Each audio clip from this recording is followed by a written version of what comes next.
Welcome to Spectator TV's The Week in 60 Minutes, the third in our series. The first two both had well over 100,000 viewers each, and if you missed them, it's not too late to catch up on the Spectator's YouTube channel. We have another jam-packed show for you today, but before I run through our guests, a quick reminder that if you enjoy what we're doing, then take up a subscription offer to the magazine. We're Europe's fastest growing politics and current affairs publication, and you can try a month absolutely free. That'll give you full online access to all of our articles, podcasts, and newsletters, as well as instant delivery of the magazine via the Spectator app each week. If you like it, you'll pay just £9.99 a month thereafter. To take up this offer, click the I button in the top right-hand corner of this YouTube video, or go to spectator.co.uk/TV offer. This week, we have another jam-packed show for you. Kicking it off will be Anders Tegnell. He's the epidemiologist behind Sweden's controversial COVID strategy. I'll be asking him whether Sweden has got it right. I'll also talk to the Spectator's political team on Boris Johnson's track record so far, such as it is. Has he been missing in action? Finally, as Israel signs a peace accord with Bahrain and the United Arab Emirates this week, brokered by President Trump, we'll be talking about whether or not Mr. Trump's foreign policy has been underestimated. And of course, we'll then hear from you, so please send your questions through via the Q&A chat in Zoom. And it's thanks again to the NatWest Group for their support for this program. They backed the first two episodes. They've kept the faith with us for this week. NatWest Group is the biggest supporter of businesses across the UK and is working hard during the pandemic to help businesses and personal customers get through this difficult period. Now, Brexit hit the headlines again, but COVID is never far from them. Is Britain now facing a second wave of COVID? The rule of six was introduced this week, and the papers are full of speculation on what might be next, such as curfews. The logic is simple, that a surge in detected infections is underway in France and Spain, and unless it's suppressed, this will be followed by a surge in hospital numbers and deaths. So the examples of our European neighbours are being used as the basis for a new crackdown in Britain, which you might think is fair enough. But is it? Not every country is witnessing a surge in infections. In June, Sweden, the country with probably the most controversial COVID strategy of not locking down, started to see a second surge in cases, but it didn't take off. Only 1.2% of tests performed in the country last week came back positive. Lower infection levels than either Denmark or Norway. Now to Brits, Sweden looks like a country from a parallel universe. Its children under 16 didn't miss a day of school. Its government even banked a surplus in August. But the virus has hit it hard, like all the others per capita.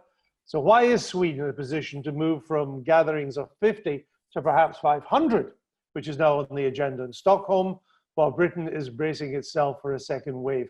How confident can we be that Sweden is in the clear? Well, the architect of Sweden's COVID policy, Anders Tegnell, joins us live from Sweden. He's on a train, so we just hope Swedish 4G is as good as it's cracked up to be. Anders, can you hear me? I can hear you. Excellent, Anders. Let's hope it stays that way. I want to look at what's happening in Sweden now, but before I do, I want to step back and look at what has happened since the outbreak of COVID. Now, Sweden has had to date 579 COVID-related deaths per million. That's not far off Britain's 613 deaths per million. Now, nobody thinks Britain is a success story in its handling of COVID. So why should Sweden be regarded as a success story? Yeah, I mean, that's a good question. Maybe because we are now in a fairly stable situation with a very low number of cases in Sweden. We are lower than most other European countries at this stage. And it seems like we're fairly stable at that stage. Sweden's also fared much worse than its Scandinavian neighbours, and they had lockdowns. I mean, deaths per million in Norway have been a tenth of Sweden's. In Denmark, they're only a fifth of Sweden's, and they had lockdowns.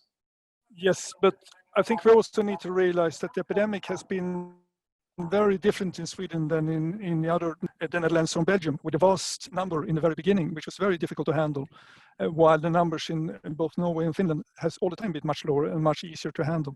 So what would have happened if Denmark or Norway did not have a lockdown is still a question that's open. It is true, and I've seen you say this, that many of Sweden's early fatalities happened in care homes, and it seems like there was a scandal in your care homes as there was in Britain and in France and in other countries too. But even if you take out the fatalities in care homes, Norway and Denmark still had fewer fatalities per capita than Sweden, many fewer. Yes, that's true. And I think we're still struggling to completely understand that, because we also need to understand that the south of Sweden, a region with a couple of million inhabitants, had much lower death rates than Copenhagen. So these differences are not universal in Sweden. These are differences mainly between Stockholm and the other countries. Other parts of Sweden, especially the south, which is just as densely populated as Denmark or Norway, and their death rate and the general amount of cases they had were very much lower, with the same policy that we used in all over Sweden. So I think we're going to have to wait for quite some time to understand which measures worked and which did not. Were the Swedish authorities culpable in allowing so many deaths to happen in the care homes? No, because this was not a question of allowing. There was no way we could have foreseen this, and it was definitely not a policy to allow it to happen. We had, unfortunately, weaknesses in not all, but a number of our old homes facilities. Those weaknesses have now been rectified, and we don't see any spread in the old folks home anymore, and we don't see any deaths in those places either. So we all wish that those rectifying measures could have been done early on, but this did unfortunately not happen. Let me come to now, because something is happening in Sweden, and it seems to be different from what we've experienced in Spain or France or now even the United Kingdom. I mean, in Britain, they're now worrying about a second wave coming. But that doesn't seem to be a worry in Sweden. I see that new Swedish cases are now 90% below the late June peak. And you're now actually in new cases below Norway and Denmark for the first time. What's happening, Anders? Yeah, I think a couple of things are happening. We have kept the same kind of measures in place all the time, and they now seem to take a great effect. We had not opened up society like they have done in Denmark and Norway, and I think that makes a difference. It is also probably so that we have a certain immunity in the population, and that helps us. But most of all, I think we have had the same policies in place. We have a high level of compliance with the population to follow those measures, even if they're vulnerable. And I think now that really pays off. Let me come back to the home team and ask Fraser this. Fraser, you've followed what's happened in Sweden very carefully. You speak Swedish, you are married to a Swede, which of course is a necessary precondition of getting on in the Spectator these days. Let me ask you this. Are we now beginning to see the absence of a lockdown in Sweden paying dividends? Well, that's certainly what part of the original argument was. There was no point in locking down, because as soon as you release lockdown, then you will simply get a delayed version of what you were trying to avoid in the first place. There are also, Anders Tegnell referred to a certain immunity. Now, that is quite interesting. It's an interesting discussion as to whether the susceptible people in Sweden, who are probably right on the verge of the most likely to get it, or succumbs sadly to this earlier on, and that the virus has been, since April, finding it harder and harder to find people who were susceptible. In an interview this morning to Dagens Nyheter, Anders Tegnell also mentioned that Sweden has got this, there were few people who died of flu in the last winter. And as a result of that, there were more people who were surviving, but on the edge of, on the very edge of health. And that might have been a factor. So the other thing the Swedes say is that it's too early to tell. There are great ones for saying, look, wait a year, wait 2 years, wait 3 years before we can work things out. But there certainly is a feeling that there's no talk of a second wave in Sweden. here we are in Britain locking down. I think 1 in 7 people in the country now is in some form of lockdown. Swedes don't expect that. And when Anders Tegnell is asked, do you expect a second wave? He basically doesn't. And that's very interesting because there isn't a Swedish version of this virus. There's only one coronavirus. So the big question is, if it's true for Sweden, could it be true for Britain as well? Because both of us, Sweden and Britain, were hit very hard early on. Our journeys are more similar than you might think. It was interesting that when the Neil Ferguson and the number crunchers at Imperial in London, where the British government panicked when his projections forecast hundreds of thousands of deaths unless action was taken, including a lockdown. I see that they also did a model for Sweden, and some of the number crunching there suggested that there would be 85,000 deaths in Sweden with no lockdown. But the Swedes ignored that and decided not to do a lockdown. The Johnson government panicked and did a lockdown. It's hard to say, given that the actual outcome in Sweden is under 6,000 deaths, not 85,000. Maybe the Swedish government did the right thing by not panicking. Well, that's the funny thing. I mean, Anders Tegnell is a trained epidemiologist who's got experience in the field. He's been in Africa, he's dealt with Ebola. And there's actually quite a lot of expertise in Sweden in the field of epidemiology. And that expertise led them to be very skeptical about desk-based projections. And when the Imperial College figures came out and Sweden decided still not to lock down, that was an incredibly dramatic moment in Sweden because a great many people were thinking, well, if you're wrong, we could have 250,000 people in intensive care, 85,000 dead. There was an academic at Lund University who translated Imperial College's numbers and said, this is exactly what's going to happen. As it turned out, that was overstated by a factor of 13. That was the big gamble that Anders Tegnell took. And it looks as if he's back on the line now, so he might be able to tell us a bit more about what went through his mind at that moment. All right, Anders, have we got you back again? Can you hear me? Yep, can hear you. Excellent. Sorry about that break. Oh, don't worry. These are the difficulties that are set to try us. Are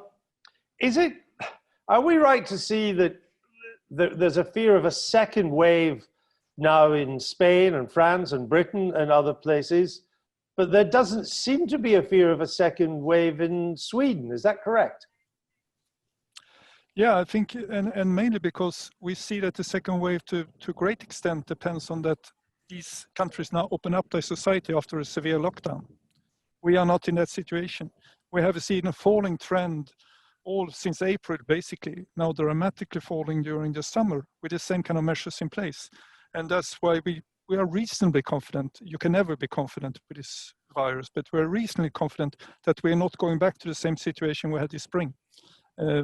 Because the measures are in place, some immunity are in place, and we have a lot better preparedness when it comes to testing and healthcare and other things in place now than we had this spring. Let's move back on to domestic affairs and to the position of Boris Johnson's government. Maybe the government here in Britain should be paying more attention to the Swedish experience, but instead of loosening up, we seem to be heading into a second bout of restrictions with little to no transparency over what's leading the government to make its decisions. Are 7 people really more infectious than 6? Why is grouse shooting safer than a birthday party? Why can't 7 children feed the ducks, but 7 adults can shoot them? Because that would seem to be the British government's rules at the moment. None of this adds up to what we've heard about the Prime Minister, Mr. Johnson. He's meant to be the great communicator, something of a libertarian, brilliant communicator, we're told. So why isn't he leading from the front? Fraser Nelson asked the questions of the former Spectator editor in this week's cover piece. Fraser, talk us through what you were saying. Well, right now there is a common conversation that you tend to have when you talk to Conservative MPs, and that is a complaint, not simply about the debacle of the last couple of weeks with the withdrawal bill, but there was the exams fiasco and the way that this government now seems to be being defined by its mistakes.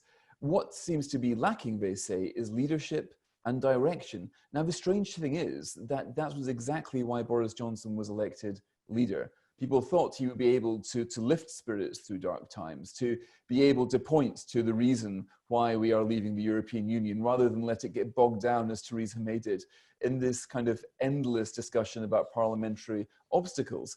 And there's a growing sense of frustration and just disbelief that a man who they know to be a very good communicator previously, these skills seem to have left him now. And that he seems to be, you know, he's in the Commons given lectures in competence by Ed Miliband, or talking to the liaison committee yesterday about contradicting some of his earlier the advice his ministers gave about the Northern Ireland. It all seems to just be going wrong.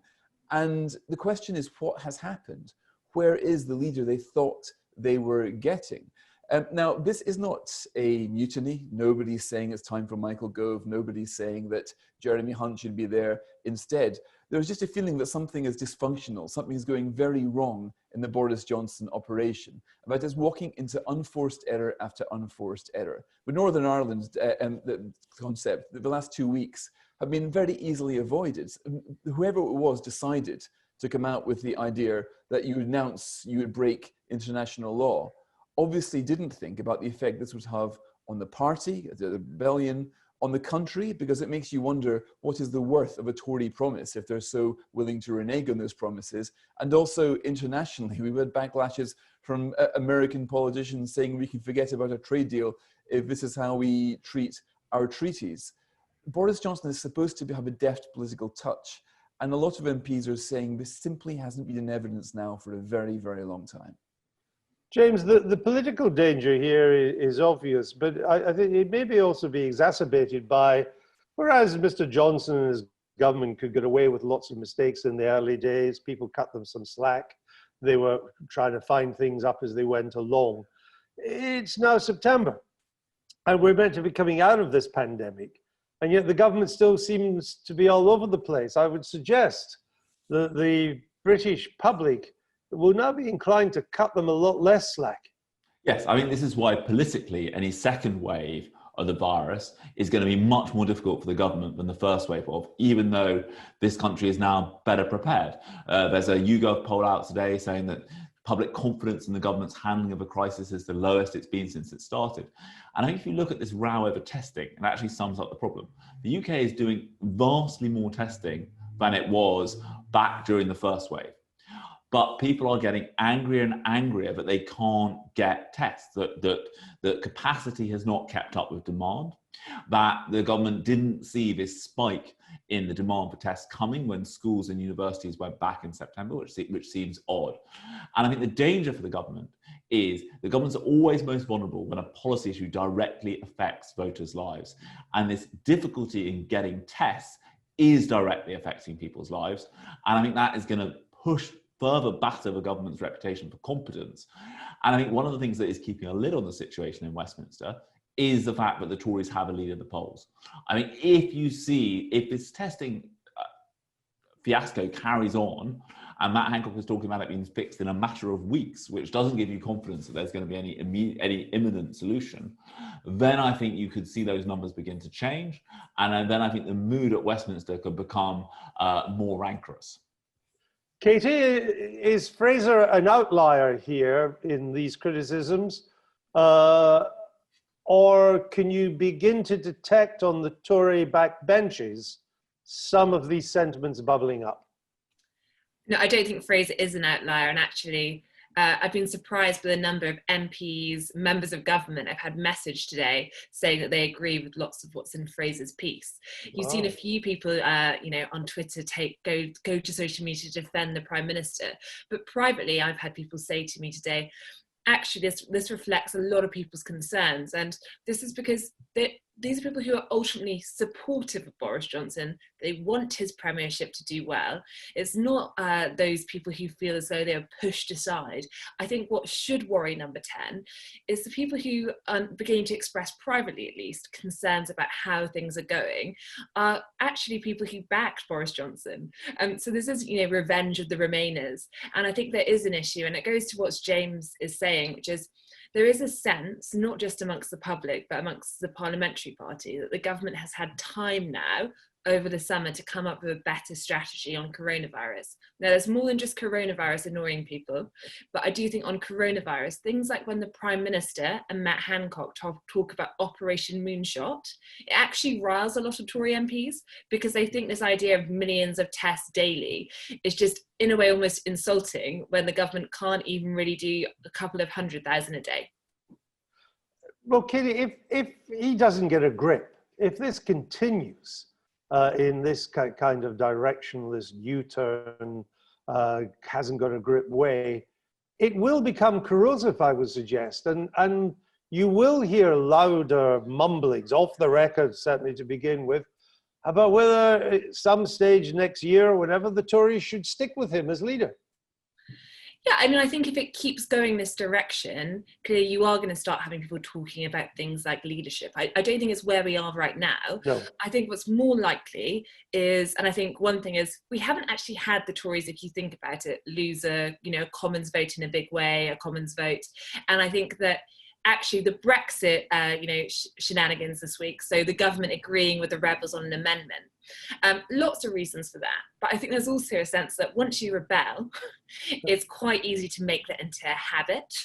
And therefore, trying to avoid a mass rebellion on a single issue is actually quite important for Number 10, just as a long-term strategy, not just a general thing, because there's a worry that given that MPs are in such bad moods already, you could start to create regular bad habits this early on in his premiership.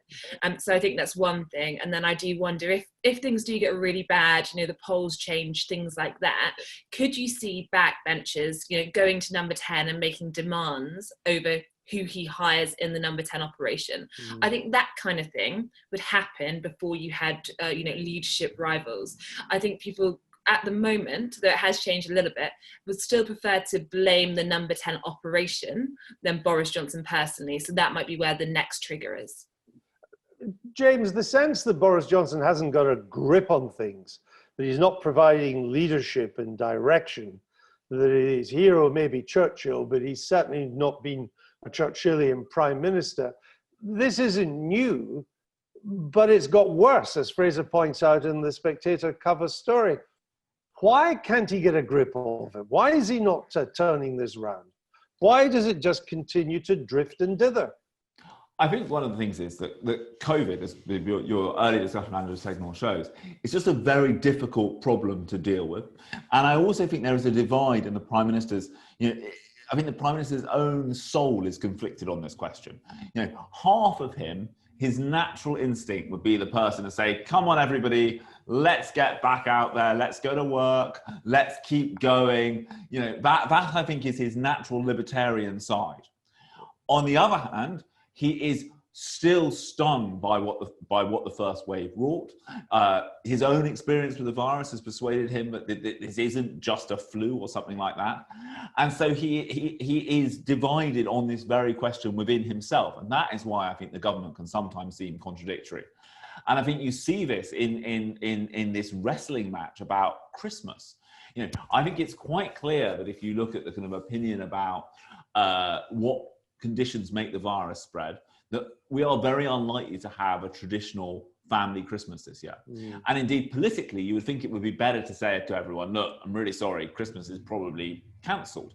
But for this most cavalier of politicians, the idea of being the first leader since Cromwell to cancel Christmas really doesn't appeal. So he keeps trying to suggest that something will turn up that will allow Christmas to happen. Whereas I think politically, probably the more sensible strategy would be to under-promise and over-deliver. So do all this stuff, encourage people to the rule of six, all these restrictions that they are in place, and then hope that you could pop up on TV at the beginning of Advent and say, great news, everybody, Christmas is back on.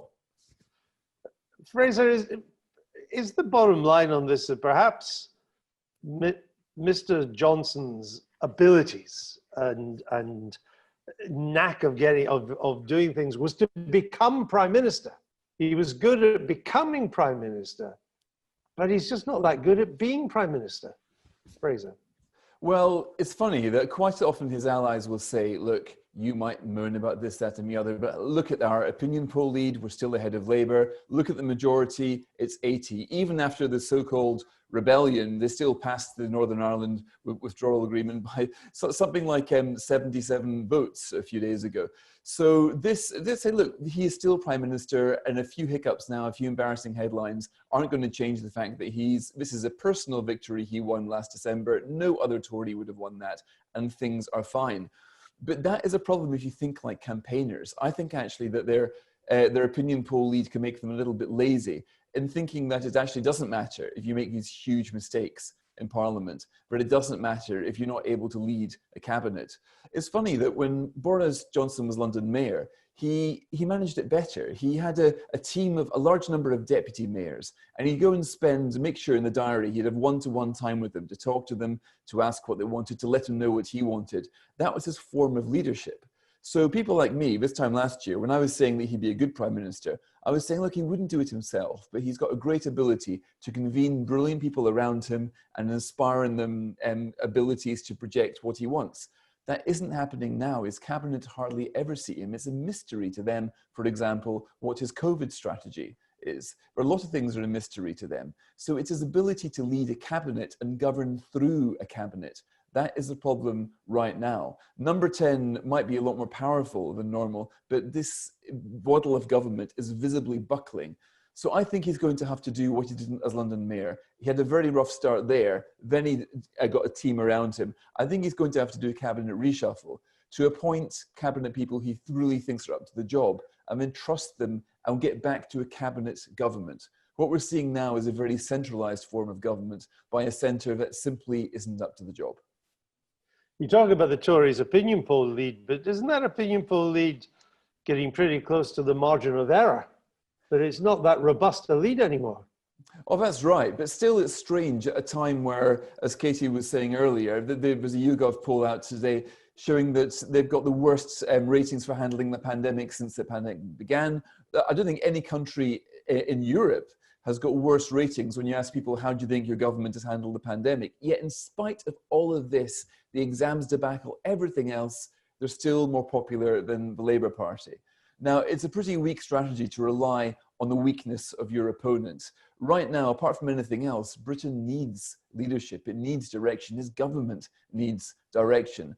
And simply saying, look, we're doing better than Labour is a pretty sorry excuse, I think, for giving the leadership which I believe he's capable of. His enemies, by the way, think, well, what do you expect? He was always a Brexiting clown. He was no more capable of handling a pandemic than Nigel Farage was of conducting a knee operation. It was never going to work.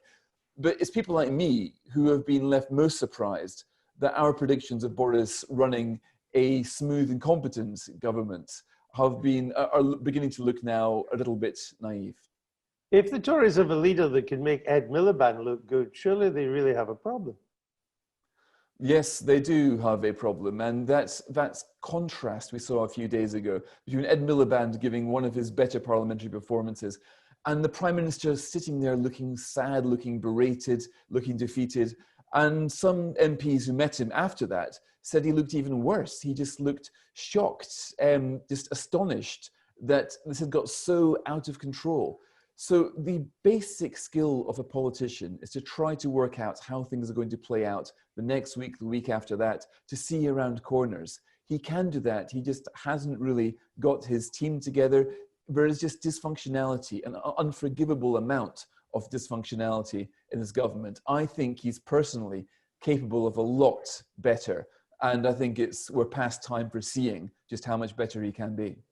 Katie, if this continues, this drift and this dither, and an underperforming Prime Minister, unhappy supporters, opinion polls narrowing, if he can't turn this round, if it continues like this, how long before there are really serious rumblings in the Tory rank and file? Well, I think it obviously depends on a lot of different factors here. I think one of the things that's going to be difficult for Boris Johnson is usually, I mean, despite the fact we always say MPs should be well rested from the summer holidays, they rarely are.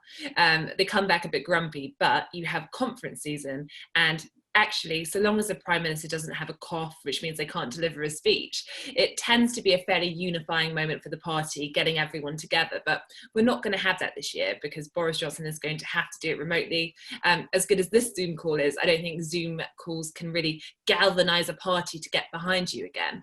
But I think in terms of timelines for danger points for Boris Johnson, we're looking to a very bleak few months. And actually, you're looking at peak unemployment, factors around a second wave. And I think that if the polling moves, I do think, if there's no change, I've spoken to MPs today some of whom did support Boris Johnson, saying we do need to see some light at the end of the tunnel. So I think MPs are mentally prepared to a degree for a difficult autumn and winter. I think that if you get to winter and it's been even worse than people predicted, but there's still no sign of how you get to the other side, no sign of how you get to a government agenda, no sign of how you hang out in a group of above 6, then I do think that post, winter to spring kind of period could be very dangerous to Boris Johnson, because you keep hearing the suggestion that, coronavirus, which is what has dominated this, so there are other issues, is something that we have to get to about March to, and then things is implied will get much better. If things are still very messy, I think in January, February, with no sight, then I think that's going to be very difficult for the Prime Minister. We shall see. Katie, thank you for that. You're watching The Week in 60 Minutes, coming to you from SpectatorTV. Thanks again to our sponsor, the NatWest Group, for supporting our third broadcast. Now, let's look across the pond as the election gathers there. November the 3rd is election day for Congress and, of course, the President. And one of the things that we've been looking at is the Trump administration, something of a surprise foreign policy success against all the odds. Whether by design or accident, the president has managed to reconcile Israel with some of its Arab neighbors. The deal with the United Arab Emirates and Bahrain, the aptly named Abraham Accords, was signed in Washington this week. Other Arab Gulf states are thought to be ready to do the same thing. Mr. Trump has got NATO members to commit to more funding for defense and NATO projection of force. Iran does now seem quite successfully isolated. And Mr. Trump did get away with what was a risky assassination of the Iranian general Qasem Soleimani. Do you remember him? Nope, I've forgotten too.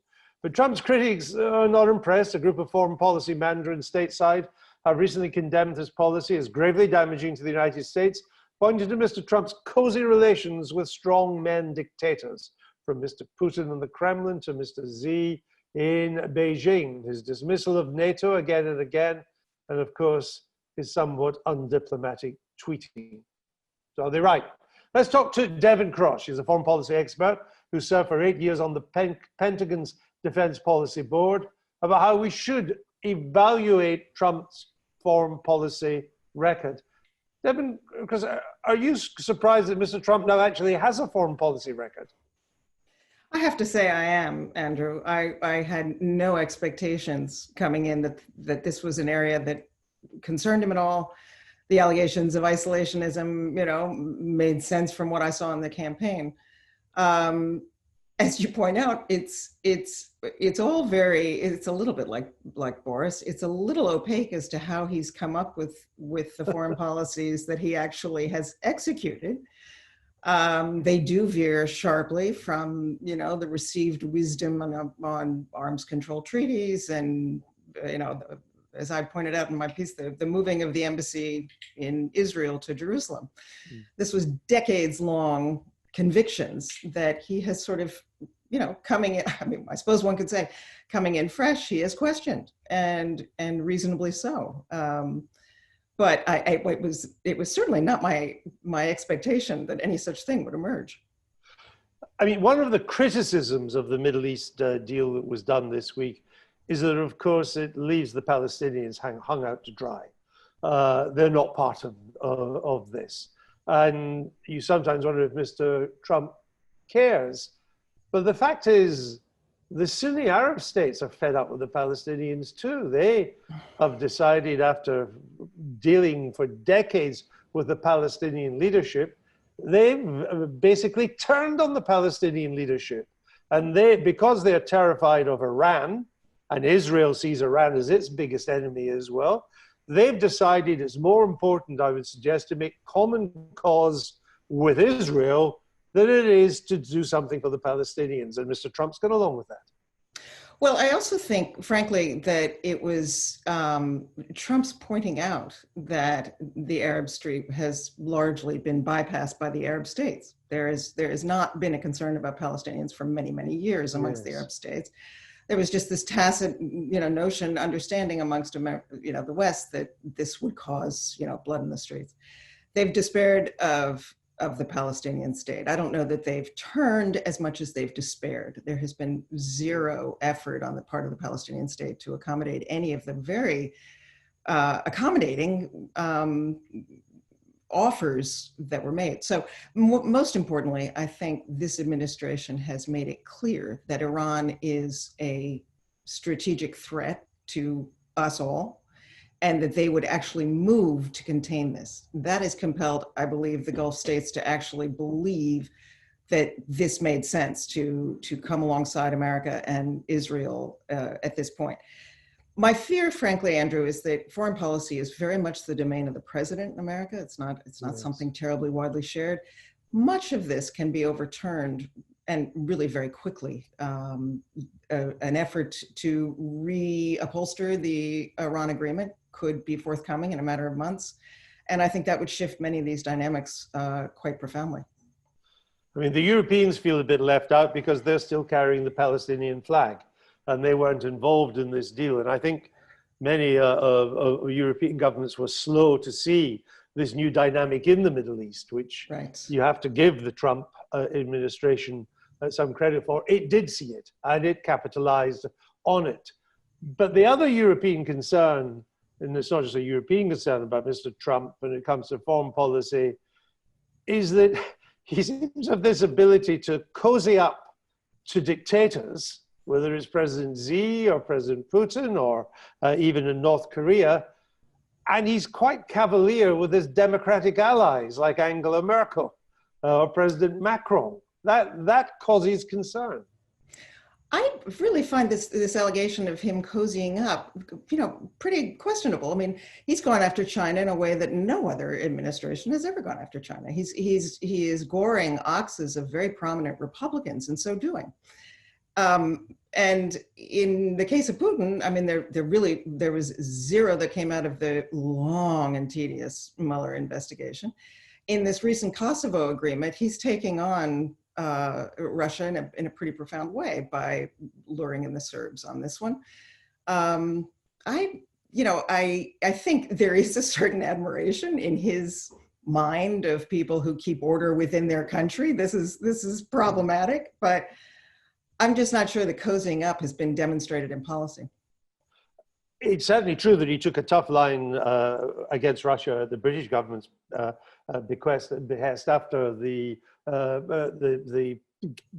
poison attack in Salisbury, and he expelled a lot of Russians. Foreign policy, I would suggest, will not play a huge part in this election, though anti-Chinese sentiment, particularly with COVID, will be there. But even if people don't follow these things very closely, the idea of Israel and Arab states sitting down, now having peace, not attacking each other anymore, that kind of resonates, I would suggest, with the American people. You're right. Foreign policy has never featured in these elections, and frankly, I'm not sure it will by any means in this. That is in no small part the fault of this administration, which has accomplished things that are indeed significant and doesn't seem to be talking about them at all. And that's true on domestic policy as well. If you consider our respective domestic economies pre-COVID, unemployment had never been lower, et cetera. So there comes some missing narratives here, but I hope the visuals of this do impress Americans because it's unprecedented, but I don't hold out great hope that there will be much reference made to this, I fear. Biden did make a statement yesterday, I believe, that, these agreements are, nothing significant, that Trump's policy on Iran had been a boon to Iran and a bust to the US. And I kind of found that beggared belief a little bit. That might be news to Tehran. Exactly. Would there, if Mr. Biden was to occupy the White House, would there be, I mean, a lot of people think, well, that would be more return to normality, whatever normality was. It would be more emphasizing NATO, the Atlantic Alliance, being friendly again with the Europeans and all the rest of it. Would there be much difference in a Biden foreign policy? Well, there was some talk this week that Biden's China policy wouldn't be terribly different from Trump's, and the reality is that Trump's got a bipartisan backing in the Congress that is, you know, totally uncharacteristic of the rest of his policy making. But there is growing support in America for his, and I suspect even Biden would go along with that. There's the big difference if you were to, you know, look down the road, I think would be rejoining the Iran agreement, which I think Biden intends to do. I don't think there would be much attention paid to the European allies. I just think there's you know, not so much interaction at the significant policy levels that will be dominating in any way, shape, or form. The European Union really is not making big moves and big gestures that will engage Americans. But I think on China, there will be a major, once again, a reset that will be getting to yes and whatever it takes to keep the Chinese happy investing in the US economy and vice versa. Right, interesting. Okay, let's move on to some questions from our audience. Alex points out after our somewhat aborted interview with Anders Tegnell on a train in Sweden that there are no masks on Swedish trains. In fact, there are no masks in Sweden, Alex. It has been Swedish government policy not to ask people to wear masks. They don't think they do much good. If you want to wear one, I'm sure you can in Stockholm or wherever else, but it's not policy. And in the streets of Sweden, you don't see people walking around wearing masks. Carol Ford asks, Sweden still has COVID measures in place. That's true, Carol. What are they, and is their success based on greater compliance? I'll come to Fraser to that, but they've had a measure in place that although they've not had a lockdown, there was a limit on no more than 50 people could gather in any one area. The schools were there, but not over 16. All the schools are now back, and the universities too. So it wasn't a lockdown, and I think in restaurants and bars, you couldn't sit at the bar. You had to sit at a table, preferably outside for a while. So Fraser, there wasn't a lockdown as we had it, or most of Europe had it, but there were rules in place. There were rules, not very many, but the big difference was that Sweden had what they called a voluntary lockdown, a soft lockdown, where the government asked people to take care, and they did. If you actually look at the figures, I mean, pretty much all my Swedish friends, for example, have been working from home for a long time, just as we were. When you go out to the city centre, you see far fewer people there, and the transport went down a lot. And when it was in the May Bank holiday weekend, I think the amount of transport was something like 20% of what it was normally the year before. So Swedes did take huge numbers of precautions. They did way more than the government asked. But the Sweden's government's point was this is how you do it. You don't have COVID marshals. You don't have police to break up groups of children playing in the park. If you ask people to take care and be responsible, they will be responsive to that. Now that leads to a big question, could Britain have behaved that way? And I disagree with the consensus that you so often hear that Brits are basically drunken louts who would never listen to what the government advised, that if it wasn't for the police, we would never have locked down.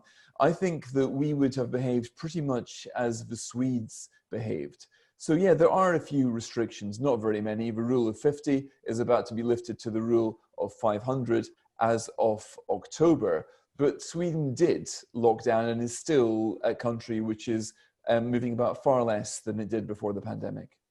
Indeed, and I see someone has written to tell us that in Uppsala yesterday they were limiting people, the number who could go in to shops and restaurants. So there are some controls in place, but nothing like a lockdown. Sal Roberts has an interesting question here, James.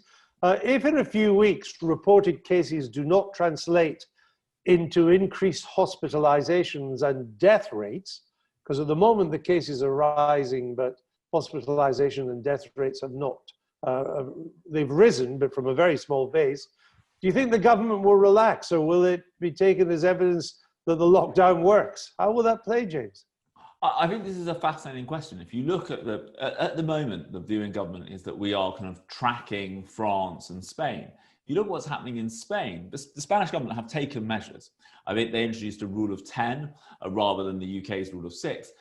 But cases in Spain are going down again, and you have seen obviously more hospitalizations and deaths, but you haven't seen anything like the spike you saw in the first wave.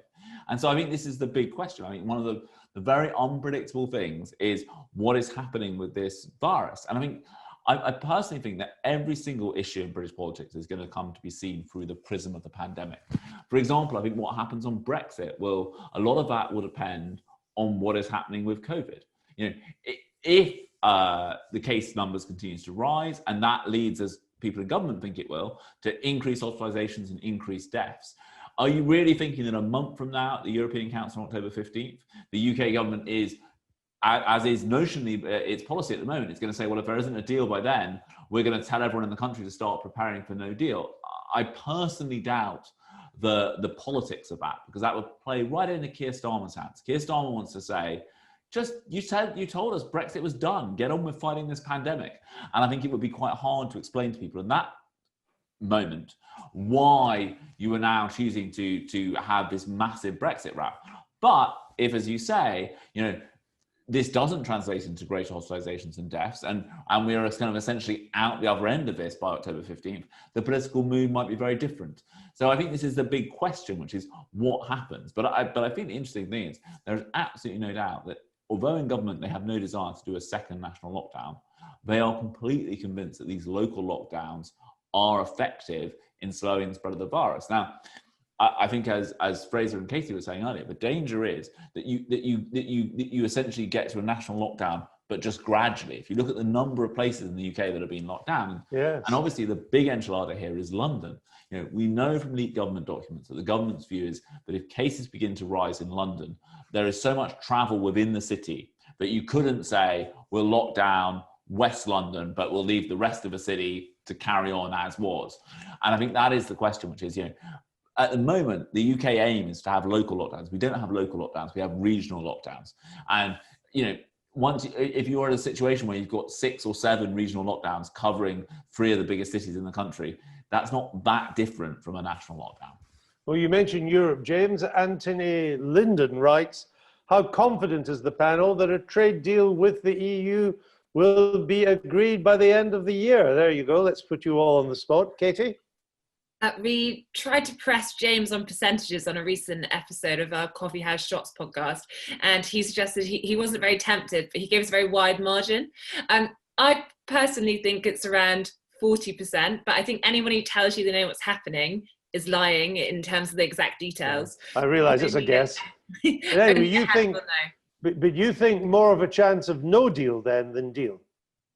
I think that you can look at what's happened this week in terms of the drama around the internal market bill and actually see it as a political tactic, a bit like the drama Number 10 created before they came up with a deal last time.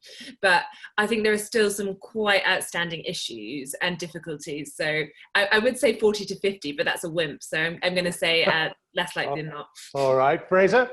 I would say a 70% chance. I'm more optimistic. Of a deal. Of a deal, yes. And not because I'm optimistic about it here right now, but when it comes down to it, it's a no-brainer for both sides. The EU needs freer trade with us. We need it with them. Why would either of us make life difficult for each other? At the end, we went through this last time. All of this drama, it has to look for all the world as if it's all going to collapse and there's not going to be a deal. And only at that moment will you get a deal. That simply is the choreography of it. So I don't think we can read too much into the failure of talks right now. In a way, you have to go through this. The night has to be at its darkest point before you get to the dawn. James? I think the chances of a deal are rising. I think they were very bad a few weeks ago, and I think they are on an uptick. And I think that is partly because there is an odd situation at the moment where the public rhetoric is is blood and thunder on both sides. Yet, I'm very struck by talking to those on the UK negotiating team that the last round of talks in London, which were in the middle of this round, were, they said, now this is admittedly from a low bar, were actually more constructive than previous rounds. And I noted that, thought it was interesting. But what I thought was very striking is there was a fascinating Reuters report this week where the EU side are essentially saying the same, saying that they actually made some proper progress on fish, one of the sticking points in those negotiations in London. So I think you have to learn to kind of disinter the kind of Brexit theatre from the minutiae of the negotiations. I still think the big question is, do you get that political will and engagement to push this thing over the line? And that is the big question. I think that does Boris Johnson start engaging with his European counterparts? Do they start saying, right, come on, we can fix these issues? Because I think ultimately, with a bit of political will and creativity, they are fixable. And I think the other crucial issue is whether both sides are prepared to look at the current situation with COVID and decide that actually it would be better to come to an agreement now and then have various fights over the next few years rather than concertinaing them into this period. Here's a question from Peter Fleet. Given Nancy Pelosi, that's the Speaker of the House and Congress, and Joe Biden's comments this week on a UK-US trade deal, is it now clear that Donald Trump's re-election is in the UK's national interest? Devon. Oh, you're muted. You have to unmute. Got it. Sorry about that. That's all right. I'd have to agree. I think there's a desire to sabotage on the part of both those parties named, and the underlying sentiment of Brexit appalled the Democrat elite. So it wouldn't surprise me in the slightest if that's in fact the case. Peter Richardson wants to know from you, what are the chances that Mr. Trump could surprise the polls and win? Oh, Lord, I'm the world's worst predictor of these things. I do think polls have proved themselves to be, unreliable in many, many, many instances. And this one is not. Wouldn't surprise me if that's in fact the case. There is, however, you just can't underestimate the degree to which the media, social media, the blanket rhetoric is anti-Trump. So I have just no way of scoping. Who, Devon, gets the blame for the urban unrest that we've seen going on all through the summer? It's surprising me how long it's lasted. The number of nights in Seattle and Portland and so on, that town in Wisconsin. Who gets the blame? Is it in the end the president, because ultimately he is in charge of law and order, and previous presidents, when faced with riots, have been at the forefront to deal with the riots? Or is it the often quite left-wing Democratic mayors in charge of these towns? Who's getting the rap? Well, who's getting the rap is a separate question from who's responsible. It's an astonishing organization that keeps the Portland rioting going, whatever it is, 100 plus days. Indeed. There's a host of questions surrounding how and resources of these organized efforts. But we have a federal system in this country, and everybody complains that Donald Trump hasn't, had federal laws on COVID. I think that's kind of far-fetched in the sense that it's a very different population and a very different set of challenges. You are facing extreme polarities in governments in various states. The Texans would have a very different response to this than would, Illinois. And Donald Trump has offered National Guard. When the governors turn that down, or it's really not it's got to be up to them. Let's come back to Blighty. And here's a good question, James, from Alexander Guberman. Is Dominic Cummings the reason Boris Johnson is doing so badly?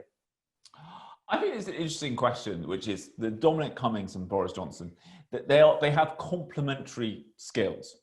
Dominic Cummings is not a front of house person, but he is a details person in the way that Boris Johnson is not. I thought it was an interesting moment when earlier on in the COVID crisis, people kept saying, oh, Prime Minister, do you read the details of the scientific papers? And Boris Johnson's essential answer was no.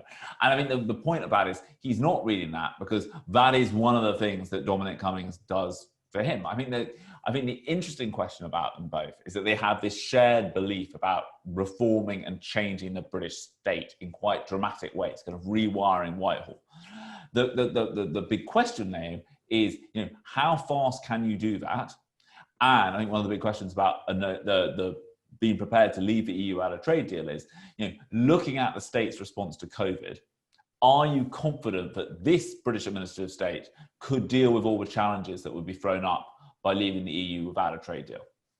What I don't understand, though, James, is Dominic Cummings is meant to be the strategic genius. He's also meant to be the man who has most of the Prime Minister's ear. They go back a long way. Mr. Johnson has expended a lot of political capital on keeping Dominic Cummings in 10 Downing Street. So if these things are true, why is the government ricocheting all over the place? What happened to the strategic genius? Because I think number 10 is stretched too thin. I think number 10 has taken on a huge amount to itself. And I think that makes it very difficult to deal with this remarkable challenge of COVID. This week, Dominic Cummings was photographed holding a letter based on the 1980s Defence Review in the US, which was a reminder of how much time he is spending on this integrated review into foreign policy and defence. But obviously, if he's doing that, that means that you can't be doing the day-to-day stuff on COVID. I think this is one of the challenges. This government I cannot think of another government in living memory that has such a set of ambitious agendas. It wants to change almost everything. And I think the point is, if you're going to do that, I think you need to be prepared to delegate more to your cabinet ministers. You need cabinet ministers with their own agendas who are saying, right, I believe in this reform, let me run with that. And I think the problem number 10 have got is, they would have, even without COVID, they would have taken an awful lot onto their own plate. With COVID, we've got an amount of stuff to deal with, but that I'm not sure it is humanly possible to do. Katy, why does Dominic Cummings not have more influence in righting the ship if he's so pivotal to the government? Well, I think, as James touches on, there's an issue in terms of numbers. And I think Dominic Cummings also has his pet projects. So he has things that he is the most interested in. I get the sense that when it comes to coronavirus, well, it's quite clear no one in number 10 came into government thinking, I want to guide the Prime Minister through a public health crisis. No. And it's something they are having to live with, but it's not the passion of anyone there. And I think they've got an issue in the sense that because this is a really tight-knit number 10, they trust very few people. A lot of the people who are in there either come from City Hall days, but I would say a higher number come from the Vote Leave EU referendum campaign. So even if you say you don't trust cabinet ministers, if you have a view that elected members of parliament don't have sufficient skills that you need, which is a view I think some of them hold, I think they also struggle to even add more aides to the group, and that's an issue. And just looking at, I suppose, the original question about whether Dominic Cummings makes Boris Johnson's problem, harder, adds to it, I think amongst Tory MPs, Dominic Cummings does make Boris Johnson's life a bit more difficult, particularly since Barnard Castle. But before that, I think as part of the issue, Dominic Cummings and lots of the Vote Leave team are not particularly pro-MPs. There's comments that we can look at which they've made before they entered, Downing Street. And that does have an issue. And I think it does add to this sense when MPs feel a bit unloved, it adds to the sense that number 10 not only doesn't really have time for them, but doesn't really respect them. And I think we got a sense of that this week when Charles Walker in the Brexit debate stood in the chamber and ultimately said, if you treat us like dogs, we'll start to bite back. And I think that is partly to do with the whole number 10 operation. Now, just finally, number 10 clearly have made the calculation that it is worth that to have Dominic Cummings in there because they think that he is important enough in terms of strategy. So that's their calculation, but it does make parliamentary relations more tricky. Fraser, final question to you. Is the government still planning to break the law, or is that another U-turn? Has that now been quietly shelved as well? Well, they've tried to fudge the issue, saying that if they do, it would require another vote of Parliament. I tell you where they got into a mess here. They thought this was about breaking in. There's no such thing as international law under the British system. There is no, what the Queen in Parliament, what she decides is law. So technically they are correct, but it didn't work out. The problem wasn't so much breaking their law, it was breaking their word. Now, Britain is about to hopefully do a lot of trade deals with a lot of countries. These countries need to know that a British promise is kept. And also, one of the reasons that Boris Johnson is sticking to his pledges for hospitals, for police numbers, for nurse numbers, etc., is because he wants to be seen as a man who keeps his promise. He hadn't quite worked out that threatening to break international law also means saying you won't care about keeping your promises or not. So right now, they're trying to fudge it, and I think he will end this week thinking a lot more carefully about shock and awe tactics used against the EU, because they might just backfire on him. I think this also illustrates, Andy, Yes, something James. about the cabinet. Geoffrey Cox was kind of pushed out as Attorney General in that first reshuffle because it was kind of felt that he asked too many questions, raised too many issues, when actually this whole debacle illustrates why you want an Attorney General who pushes back, who asks questions. Because I think if they had had Geoffrey Cox as Attorney General, they would have found a way to kind of threaten much of what they wanted to do, but they would have found a way to do it that didn't involve them saying what Brandon Lewis had to say in the House of Commons, and which sparked off both a parliamentary rebellion and international repercussions. I think if they'd been prepared to have a cabinet that would challenge more, they'd have got to a better place on this issue. Okay, we'll leave it there for this week. Apologies to our viewers. Our Anders Tegnell interview didn't quite work out as planned. He was such an important guest to get, the man who's been the architect of this almost unique Swedish response to COVID. We thought our hearts sank when we learned he was actually going to be on a train. Apparently he commutes an hour each way and back every day, but we thought it worth trying it. We assumed that Swedish 4G would be much better than British 4G, but it turned out it was just as useless as our 4G. Anyway, thanks for joining the Week in 60 Minutes. We'd love to find out what you thought of it and how we could improve it. Obviously, don't do interviews on trains. You don't need to tell us about that. But send your thoughts to SpectatorTV at spectator.co.uk. Thanks to the home team, as always. A very special thanks to Devon Cross. Great to see you. Thank you for being part of our show tonight, Devon. And again, thanks for our supportive sponsors, NatWest Group. Now, you can watch again. Recommend the show to your friends. It'll shortly be ready for viewing on the Spectator website and on the Spectator's YouTube channel. We hope you'll join us again next Thursday at 6 p.m. London time. Until then, bye-bye.